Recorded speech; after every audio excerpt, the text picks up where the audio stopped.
नमस्कार, news one India में आपका स्वागत है। आपके साथ में धर्मराज सिंह। मुख्यमंत्री तीरथ सिंह रावत ने प्रेस कॉन्फ्रेंस की है और इस प्रेस कॉन्फ्रेंस के दौरान उन्होंने कई मुद्दों पर बातचीत की है। सबसे पहले स्वास्थ्य क्षेत्रों की अगर बात करें तो उन्होंने कहा दूर के क्षेत्र में स्वास्थ्य सेवाओं को दुरुस्त करने का निर्देश अधिकारियों को दे दिया गया है। 138 नई एम्बुलेंस शुरू हुई हैं।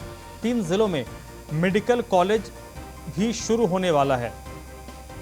मुख्यमंत्री तीरथ सिंह रावत जो कोरोना संक्रमित हैं और वीडियो कॉन्फ्रेंसिंग के जरिए उन्होंने इस प्रेस कॉन्फ्रेंस में पत्रकारों के सवालों का जवाब दिया। कोरोना संक्रमित होने के बाद वो आइसोलेशन में हैं और आइसोलेट होने के बावजूद लगातार वो वीडियो कॉन्फ्रेंसिंग के जरिए शासकीय कामकाज को पूरा कर रहे हैं।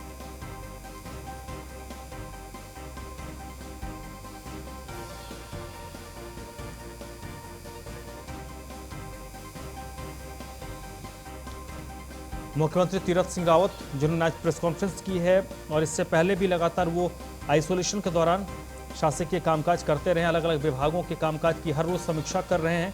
उन्होंने पहले ही कहा है कि क्योंकि वो कोरोना संक्रमित हैं लेकिन उसके कोई बहुत ज़्यादा सिम्टम्स या उनके सेहत पर इसका कोई बहुत बुरा असर नहीं पड़ा है, इसलिए वो लगातार कामकाज वीडियो कॉन्फ्रेंसिंग के जरिए कर रहे हैं। फ़ोन पर वो अवेलेबल हैं और किसी तरीके का जो विकास कार्य है वो रुकना नहीं चाहिए। विकास की रफ्तार थमनी नहीं चाहिए, सिर्फ इस वजह से क्योंकि सीएम को कोरोना संक्रमित हुए हैं और वो आइसोलेशन में हैं।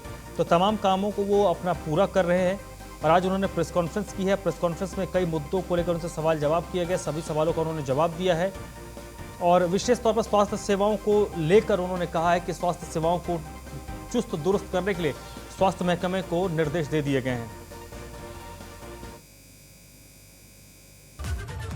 देखिए, गाइडलाइन तो पहले भी मैंने कहा था कि हमें जो भारत सरकार का गाइडलाइन है उसका 100% पालन करना है। ये मैंने तब भी कहा था, अभी भी कह रहा हूँ। मास्क लगाना है, सैनिटाइज का प्रयोग करना है और इसके लिए हमने जो बॉर्डर है, आपका देहरादून की तरफ से जाएंगे तो रायवल उधर, आपका बिजनौर की तरफ से आएंगे तो उधर की तरफ आपका श्यामपुर आदि, इधर भादराबाद नीचे की तरफ से आएंगे दिल्ली की तरफ, भादराबाद की तरफ, ऐसे सभी जगह हमने ये सेंटर बना दिए हैं और इन सेंटरों में पर्याप्त मात्रा में सैनिटाइज होगा और मास्क होंगे। लाखों की संख्या में हमने रखे, लाखों की संख्या में ये सब व्यवस्थाएं मैंने किए वहाँ। पिछले दिन जब मैं गया था और मैंने वहाँ निरीक्षण किया और ये सब निरीक्षण के साथ साथ बैठक भी ली मैंने कुंभ की दृष्टि से सारे अधिकारियों की, जितने भी थे और इवन सेक्रेटरी भी उस कुंभ को लेकर जो देख रहे हैं और कमिश्नर और अन्य सारे लोग, तो उसमें भी मैंने ये उनको गाइडलाइन दिया है, ये सब होना चाहिए, किसी भी प्रकार का कोई कमी नहीं होना चाहिए। दूसरा, साधु संत महात्मा अखाड़ा अभी तक ओपो की स्थिति में थे, बहुत सारों को जगह नहीं मिली थी, जगह मिल भी नहीं रही थी। मैंने पहला काम तो ये किया, उन सब को, शंकराचार्यों को भी और अन्य जो भी अन्य साधु संत समाज और जो धर्माचार्य, उन सबको जगह आवंटित करने का काम किया है। तो मुख्यमंत्री को आप सुन रहे थे, अलग अलग मुद्दों को लेकर उन्होंने अपनी बात रखी है। सबसे बड़ी बात कुंभ को लेकर है क्योंकि महाकुंभ का आयोजन होना है। पूर्व मुख्यमंत्री ने कहा था कि कोविड पास जरूरी होगा। वर्तमान जो मुख्यमंत्री उन्होंने कहा कि ऐसी कोई ज़रूरत नहीं है, किसी को पास लेकर आना नहीं होगा, लेकिन फिर बाद में हाईकोर्ट ने इंटरवीन किया और अब हाईकोर्ट के बाद अगर आपको कुंभ में जाना है तो आपको 72 घंटे पहले कोविड नेगेटिव का रिपोर्ट लेकर आना होगा, तभी आप कुंभ में स्नान कर सकते हैं, कुंभ क्षेत्र में पहुंच सकते हैं। इसके अलावा तमाम व्यवस्थाओं को चुस्त दुरुस्त करने के निर्देश अधिकारियों को दिए गए हैं। अधिकारी लगातार इसको लेकर मॉनिटर भी कर रहे हैं। फहीम ताना इस वक्त मेरे साथ जुड़ चुके हैं। फहीम, आज जो प्रेस कॉन्फ्रेंस हुई है उस पर फोकस विशेष तौर पर सीएम का क्या था? कॉन्फ्रेंस में हालांकि शुरुआत तो मुख्यमंत्री ने बहुत शिष्टाचार के तौर पर की थी कि भाई होली है, होली की सभी को उन्होंने शुभकामनाएं दी है। सबसे पहले पत्रकारों से भी जुड़कर उन्होंने शुभकामनाएं दी और पूरे प्रदेश वालों को, वासियों को शुभकामनाएं दी। दूसरा एक महत्वपूर्ण बात यह है कि कोरोना पॉजिटिव है तो और कोरोना के केसेस बढ़ भी रहे हैं, तो उन्होंने एक तो अपने स्वास्थ्य ठीक बताया है, ये राहत की बात है, उन्हें किसी तरीके की कोई परेशानी नहीं है, लेकिन उनको कोरोना पॉजिटिव होने के बाद जो इलाज का एक प्रोटोकॉल है उसको फॉलो कर रहा है, अभी रहेंगे आइसोलेशन में। एक बात ये, दूसरी है कि दूसरे जो कोरोना के केसेस बढ़ रहे हैं, तो सीएम की इस प्रेस कॉन्फ्रेंस में 3 मुख्य मुद्दों को लेकर के फोकस रहा है। एक बात तो ये है कि जो कोरोना के केसेस बढ़ रहे हैं और कुंभ में कोरोना को लेकर हाईकोर्ट ने जो आदेश दिए हैं उसका पालन सुनिश्चित करने के लिए मुख्यमंत्री ने बहुत सख्त तौर पर हिदायत दी है, और इसमें 2 बड़े काम किए जा रहे हैं। एक तो ये कि जो सभी बॉर्डर एरियाज है जहां से श्रद्धालु प्रवेश करेंगे वहां पर जो एंटीजन टेस्टिंग और उनकी रिपोर्ट चेक और मॉनिटरिंग के लिए बॉर्डर पर व्यवस्था की जाएगी। वहां पर काउंटर बनाए जा रहे हैं, उसके निर्देश दे दिए हैं और टीम तैनात की जाएगी। अतिरिक्त रूप से बॉर्डर पर लोग लगाए जाएंगे। और दूसरी बात यह है कि कोरोना के कारण या श्रद्धालुओं के पहुंचने को लेकर के किसी तरीके की कोई मिसबिहेव या किसी को अनावश्यक रूप से परेशान नहीं किया जाएगा। लेकिन जो हाईकोर्ट ने मुख्य तौर पर 2 बातें कही हैं कि एक तो एसओपी का पालन और दूसरा ये कि आरटीपीसीआर टेस्ट की निगेटिव रिपोर्ट या वैक्सीनेशन की सर्टिफिकेट, ये महत्वपूर्ण है। ये दोनों जरूर आ जाए। इसको चेकिंग को लेकर मैकेनिज्म तैयार करने को निर्देशित किया गया है, क्योंकि एक बड़ी चुनौती है, इसको सरकार स्वीकार रही है। दूसरी बात है कि जो गैरसैंण को लेकर के एक आंदोलन चल रहा है, जिसमें कमिश्नरी घोषित की थी त्रिवेंद्र सिंह रावत सरकार ने, मुख्यमंत्री त्रिवेंद्र जब रहे तत्कालीन तौर पर, तो उसको लेकर का आंदोलन है कि कमिश्नरी नहीं होना चाहिए गैरसैंण। उसमें कुमाऊं के 2 जिले और गढ़वाल के 2 जिलों शामिल हो रहे हैं। इसको लेकर के मुख्यमंत्री तीरथ सिंह रावत ने बहुत साफ तौर पर कहा है कि उन्होंने इस आदेश को अभी क्योंकि इम्प्लीमेंट नहीं हुआ है इसलिए उसको रोक दिया है और इस पर यह रुका रहेगा। इस पर जनता की भावना के अनुसार फैसला लिया जाएगा। यानी साफ संकेत है कि कमिश्नरी नहीं बनेगी, उसका आदेश लागू नहीं होगा और आगे इसको लेकर के सरकार फैसला करेगी कि क्या जिला बनेगा या किस रूप में इसका विकास होगा। ये 2 महत्वपूर्ण बातें हैं। दूसरा, मुख्यमंत्री ने स्वास्थ्य सेवाओं की बेहतरी के लिए काम गिनवाए हैं और उन्होंने जो एम्बुलेंस है उनको बढ़ाने की बात की है, डॉक्टर बढ़ाने की बात की है, चिकित्सा सेवाएं सुविधाएं बढ़ाने की बात की है। अभी तक के अपने 15 दिन के कार्यकाल में मुख्यमंत्री ने जो काम किए हैं, चाहे वो रोजगार को लेकर है, जिससे उपनल के लिए किया गया, या फिर फॉरेस्ट गार्डों की भर्ती की बात है, या दूसरे काम है, या फिर जो कोरोना काल में मुकदमे दर्ज किए गए थे कोरोना वॉरियर्स पर आपदा प्रबंधन के तहत, उनको निरस्त करने की बात है। तमाम कार्य उन्होंने गिनवाए हैं। और दूसरा, जो अभी लगातार वो 2-3 दिन से समीक्षा बैठकें कर रहे हैं, उसमें वित्तीय स्वीकृतियां देना, पैसे जारी करना, गुणवत्ता को बनाए रखना, ये तमाम उन्होंने काम गिनवाए हैं इस प्रेस कॉन्फ्रेंस में। और कहा है कि आगे आने वाले दिनों में फिर विकास की गति उसी तरीके से आगे बढ़ाई जाएगी। फहीम, अगर हम विशेष तौर पर देखें तो तमाम बातें तो हुई हैं, लेकिन कुंभ को लेकर मुख्यमंत्री का विशेष कंसर्न इस वक्त नजर आया, जो प्रेस कॉन्फ्रेंस में भी बात कर रहे थे। बिल्कुल, देखिए, कुंभ का कंसर्न विशेष तौर पर राजेश ने कहा कि फोकस रहा है और 2 उसकी मुख्य वजह है। एक तो कुंभ का आयोजन हो रहा है और दूसरी तरफ एकदम से आंकड़े बढ़ रहे हैं कोरोना के उत्तराखंड में। 200 के करीब पिछले 2 दिन से लगातार आ रहे हैं, जबकि ये आंकड़ा 40-45 तक चला गया था प्रतिदिन का, बहुत कम, ना के बराबर होने लग गया था पूरे उत्तराखंड में 45 केसेस, और अब 200 की तरफ बढ़ रहा है, ये इससे ज्यादा हो रहा है। तो ये चिंता की बात है और उधर कुंभ है ये। और इसके साथ साथ इसी को अगर फोकस में रखने की बात कहें तो मुख्यमंत्री ने ये भी कहा है कि आने वाले दिनों में जो बाहर से लोग आएंगे, जहां पर केसेस ज्यादा बढ़ रहे हैं देश में, जिन राज्यों में, वहां से टूरिस्ट भी आएंगे, उनकी चेकिंग और टेस्टिंग का काम शुरू किया जा सकता है। हालांकि लॉकडाउन जैसी बात से उन्होंने संभावना से इनकार किया है, लेकिन आना और टूरिस्टों का आना और उनका रहना, ये जो आवागमन है, इस पर सख्ती करने की बात सामने आई है। तो आने वाले दिनों में बहुत हद तक संभावित है कि टेस्ट को लेकर के, रिपोर्ट को लेकर के, प्रोटोकॉल निभाने को लेकर के, एसओपी का पालन करने को लेकर के सख्ती की जा सकती है उत्तराखंड में। और उसके लिए सभी बॉर्डर एरिया, चाहे तो देहरादून में प्रवेश की बात हो, चाहे हरिद्वार की तरफ से प्रवेश की बात हो, या फिर कुमाऊं मंडल में हल्द्वानी या उधर कोटद्वार, गढ़वाल मंडल का उधर उधम सिंह नगर का पूरा इलाका यूपी से मिलता है, बरेली पीलीभीत का इलाका मिलता है, वो तमाम जो बॉर्डर एरियाज हैं, वहां से प्रवेश करने वाले सभी लोगों का चेकअप, उनकी टेस्ट रिपोर्ट, वो तमाम, और जो उत्तराखंड में प्रवेश को लेकर के आवेदन करना होता था ऑनलाइन पास के लिए, वो तमाम व्यवस्थाएं दोबारा शुरू की जा सकती हैं। इस बात के साफ संकेत मुख्यमंत्री ने दिए हैं। तो ये कहा है कि किसी भी तरीके से कोरोना को उत्तराखंड में उस तरीके से बढ़ने से रोकना होगा और उसको लेकर के सरकार कदम उठा रही है। निर्देशित कर दिया गया है बॉर्डर एरियाज पर मैकेनिज्म बनाने के लिए। फहीम, बहुत बहुत शुक्रिया आपका इस बातचीत के लिए, इस पूरी जानकारी के लिए। चलिए बढ़ते आगे। बीजेपी के प्रदेश प्रभारी ने एक प्रेस कॉन्फ्रेंस की है दुष्यंत गौतम ने पार्टी कार्यालय में यह प्रेस कॉन्फ्रेंस को संबोधित किया और उन्होंने कहा कि मुख्यमंत्री तीरथ सिंह रावत विकास योजना जो चला रहे हैं वो काफ़ी सराहनीय है। बीजेपी प्रदेश में 2022 में एक बार फिर से सरकार बनाने जा रही है। इसके अलावा दुष्यंत गौतम जो भारतीय जनता पार्टी के महासचिव हैं, राष्ट्रीय महासचिव हैं और उत्तराखंड के प्रभारी हैं, उन्होंने जनसंख्या नियंत्रण को लेकर एक बयान दिया है कि जनसंख्या नियंत्रण होना चाहिए। प्रदेश अध्यक्ष मदन कौशिक भी इस दौरान उनके साथ मौजूद थे। प्रदेश कार्यालय में ये प्रेस कॉन्फ्रेंस हो रही थी जिसमें उन्होंने मुख्यमंत्री के प्रयासों की सराहना की है कि विकास कार्यों को लेकर मुख्यमंत्री जो भी कदम उठा रहे हैं वो काफ़ी बेहतर हैं।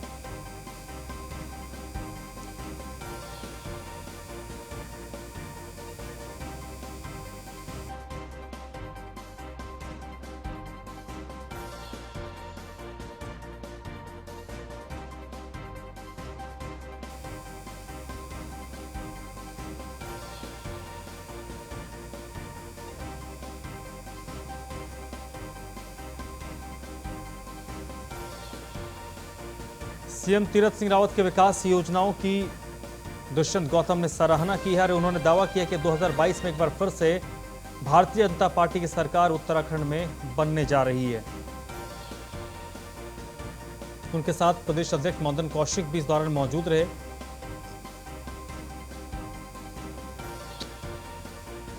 जनसंख्या नियंत्रण को लेकर भी दुष्यंत गौतम ने एक बड़ी बात कही है कि जनसंख्या नियंत्रण तो होना ही चाहिए।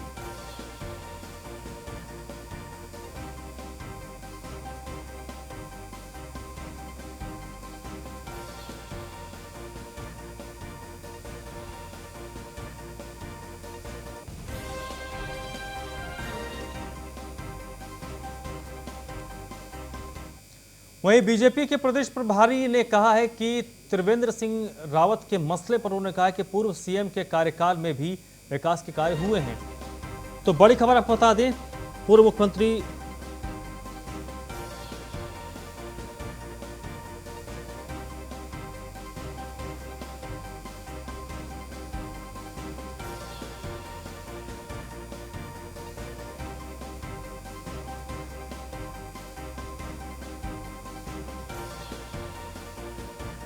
तो बड़ी खबर आपको बता दें, पूर्व मुख्यमंत्री त्रिवेंद्र सिंह रावत का दर्द छलक उठा।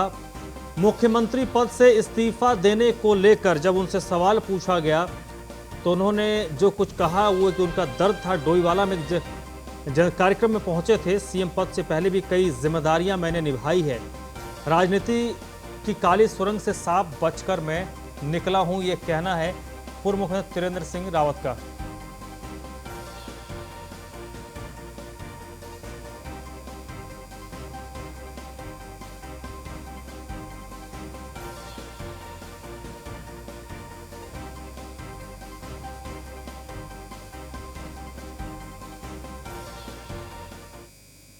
ये घटनाएं घटित होती रहती हैं, लेकिन आप सबको मैं बताना चाहता हूं और आप सबको गर्व होना चाहिए कि 4 साल मैंने मुख्यमंत्री के नाते और 5 साल पहले मुख्यमंत्री के नाते, उससे 5 साल पहले विधायक के नाते और राष्ट्रीय सचिव के नाते, नमामि गंगे के नाते, झारखंड प्रभारी के नाते, उत्तर प्रदेश के सह प्रभारी के नाते काम किया। लेकिन इस राजनीति की काली सुरंग में से मैंने साफ निकला हूं, साफ निकल कर बाहर आया हूं। ये हम डोईवाला वालों को, और जो मैं आपको बार बार आश्वस्त किया है मैंने हमेशा, कि मैं कभी भी डोईवाला वालों को ये नहीं महसूस होने दूंगा या कभी भी उनको आंख झुकाकर किसी के सामने बात नहीं करनी पड़ेगी कि उनके विधायक ने कोई गलत काम किया है। वहीं प्रदेश अध्यक्ष मदन कौशिक ने ऐलान किया है कि सरकारी हेलीकॉप्टर का जो उन्होंने इस्तेमाल किया था उसका भुगतान किया जाएगा। मदन कौशिक विपक्ष के निशाने पर थे कि उन्होंने सरकारी हेलीकॉप्टर का इस्तेमाल किया और भारतीय जनता पार्टी सरकारी धन का, सरकारी संपत्ति का बेजा इस्तेमाल करती है। इसको लेकर मदन कौशिक का बयान आया है। उन्होंने कहा है कि जल्दबाजी के कारण वो हुआ, ये कदम उठाया गया है। सह प्रभारी जो है रेखा वर्मा, उन्होंने भी सरकारी हेलीकॉप्टर का इस्तेमाल किया था और लखीमपुर खीरी गई थी। उस पर मदन कौशिक ने कहा है कि हम इस पूरे प्रकरण पे जो भी भुगतान होगा, जो भी खर्च हुआ होगा, उसे हम देंगे उसे पूरा करेंगे। इस बीच में एक महत्वपूर्ण बात और मैं आपके सम्मुख करना चाहता हूं। पिछले दिनों दो घटनाएं अनफॉर्चुनेटली घटी हैं। एक घटना यह घटी कि मुझे वहाँ जो अपने दौरे पर जाना था बागेश्वर में, लेकिन जिन माननीय मंत्री जी को मेरे साथ जाना था, अचानक ही वो बाई कार चले गए और मुझे चूंकि समय था, समय होने के कारण थोड़ी विलंब ना हो और मैं हेलीकॉप्टर से वहाँ गया। इसी प्रकार से जो हमारी प्रभारी थी रेखा वर्मा जी, उनको एक किसी कार्यक्रम में निमित्त जाना था और मंत्री जी का भी कार्यक्रम था, तो यहाँ से नैनीताल में जाने के बाद उनको भी जाने की आवश्यकता पड़ी, जो वास्तव में नहीं होना चाहिए था। देहरादून से अगली खबर है। बीजेपी के प्रदेश प्रभारी ने पूर्व मुख्यमंत्री त्रिवेंद्र सिंह रावत को लेकर एक बयान दिया है। उन्होंने कहा कि पूर्व सीएम के कार्यकाल में विकास के कई कार्य हुए हैं। पूर्व मुख्यमंत्री की चिंता करना केंद्रीय नेतृत्व की जिम्मेदारी है। तो बड़ी बात उन्होंने त्रिवेंद्र सिंह रावत को लेकर कही है कि पूर्व मुख्यमंत्री के कार्यकाल के दौरान कई सारे विकास के कार्य हुए हैं और पूर्व मुख्यमंत्री त्रिवेंद्र सिंह रावत भारतीय जनता पार्टी के एक वरिष्ठ नेता हैं। राज्य के साथ साथ केंद्र की ओर से भी उनको कई सारी ड्यूटी दी गई। वो झारखंड के प्रभारी रह चुके हैं, उत्तर प्रदेश के सह प्रभारी रह चुके हैं। तो अब पार्टी की जिम्मेदारी है, पार्टी को पूर्व मुख्यमंत्री की चिंता है और पार्टी उनके अनुभव का पूरा फायदा उठाएगी। यानी कि केंद्र में कोई बड़ी जिम्मेदारी पूर्व मुख्यमंत्री त्रिवेंद्र सिंह रावत को मिल सकती है। उनकी भूमिका अब राज्य के बजाय केंद्र में हो सकती है। दुष्यंत गौतम के बयानों से ये साफ झलक रहा है। भारतीय जनता पार्टी के प्रदेश प्रभारी हैं और भारतीय जनता पार्टी के राष्ट्रीय महासचिव हैं दुष्यंत गौतम, जिन्होंने पूर्व मुख्यमंत्री को लेकर यह बयान दिया है कि पूर्व सीएम के कार्यकाल में कई विकास के काम हुए हैं और पूर्व सीएम की चिंता करना केंद्रीय नेतृत्व की जिम्मेदारी है। तो पूर्व सीएम के लिए नजरिए से अगर देखें तो ये एक उनके लिए बड़ी बात होगी कि प्रदेश प्रभारी ने उनके 4 साल के जो कामकाज हैं उसकी सराहना की है और उनकी भूमिका को लेकर एक इशारा किया है। हालांकि स्पष्ट तौर पर तो कुछ नहीं कहा, लेकिन शुरू से ये कहा जा रहा है कि अब संभवतः त्रिवेंद्र सिंह रावत को भारतीय जनता पार्टी राष्ट्रीय स्तर पर कोई जिम्मेदारी दे सकती है। उनके अनुभव को राष्ट्रीय स्तर पर पार्टी इस्तेमाल कर सकती है, क्योंकि इससे पहले उनको कई राज्यों में प्रभार भी दिया गया है, वहाँ उन्होंने बेहतर काम किया है। संगठन के साथ वो जुड़े रहे हैं, तो संगठन का भी अनुभव उनके पास है। तो संभवतः पार्टी उनको संगठन से जुड़े किसी काम काज में लगा सकती है, उनको वहां पर नियुक्त किया जा सकता है।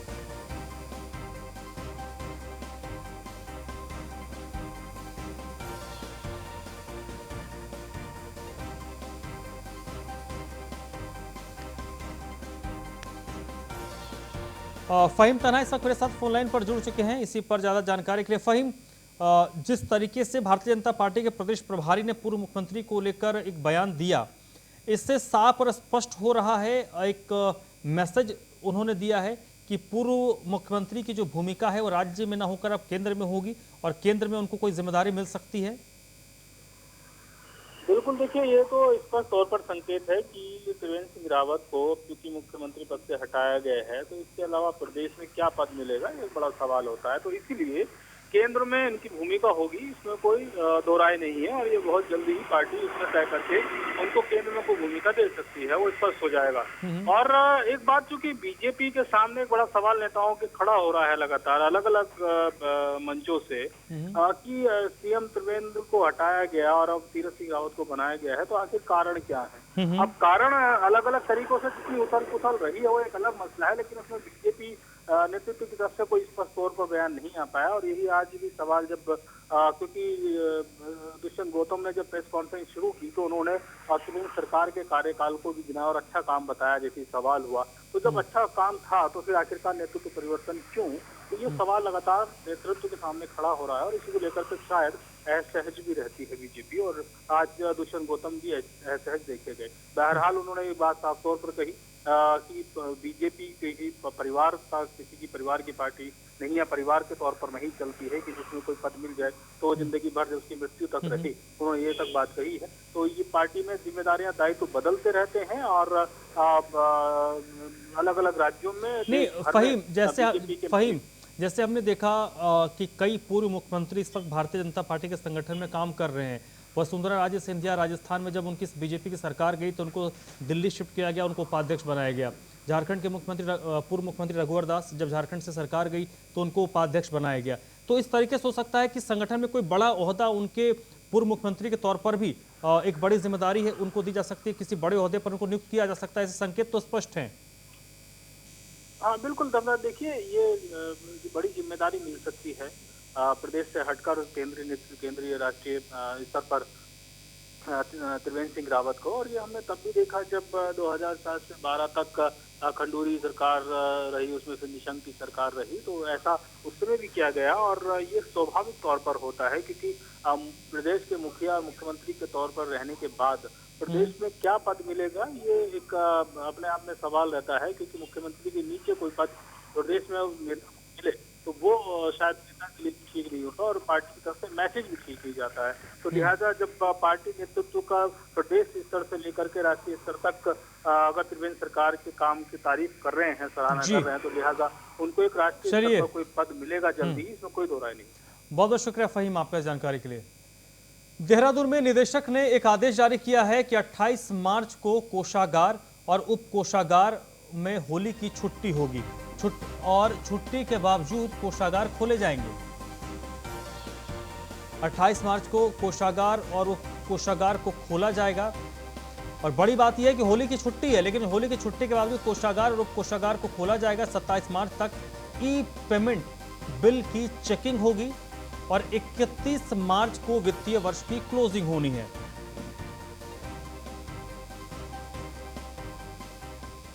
डोईवाल की एसडीएम लक्ष्मीराज चौहान ने एक बैठक की। होली से पहले एसडीएम ने बैठक की है और बढ़ते जो कोरोना के मामले हैं उसको देखते हुए ये बैठक काफ़ी अहम हो जाती है, उसको लेकर ये बैठक की गई है। एसडीएम ने बैठक के दौरान कई ज़रूरी दिशा निर्देश दिए हैं। कोरोना के कारण लोगों को सावधानी बरतने की सलाह दी गई है। बैठक का जो मेन एजेंडा यही था कि जैसा आप देख ही रहे हैं कि अभी कई राज्यों में जो कोविड का संक्रमण है वो लगातार बढ़ता जा रहा है। तो उसी के मद्देनज़र रखते हुए शासन के द्वारा या जिलाधिकारी महोदय द्वारा ये निर्देश दिए गए थे कि हमें जो हमारे व्यापार मंडल हैं, विभिन्न जनप्रतिनिधि हैं, इनके साथ एक बैठक आहूत कर ली जाए और सभी लोगों को जो कोविड को लेकर जागरूकता का जो अभियान पहले चला था वही अभियान क्या हमारा निरंतर अगर जारी रहेगा, सब में जागरूकता रहेगी कि हमें अभी भी क्या कोविड के प्रति क्या है लापरवाह नहीं होना है, पूरी सावधानी बरतनी है, मास्क पहनना है, सैनिटाइजर यूज़ करना है इत्यादि जो भी हमारी कोविड की जो गाइडलाइन है उसका अनुपालन करना है। उसके संबंध में सबको जागरूक किया गया और सबसे यही अनुरोध किया गया कि हम मास्क जरूर पहनें और सैनिटाइजर का यूज़ करें। तो इस बुलेटिन में फिलहाल इतना ही।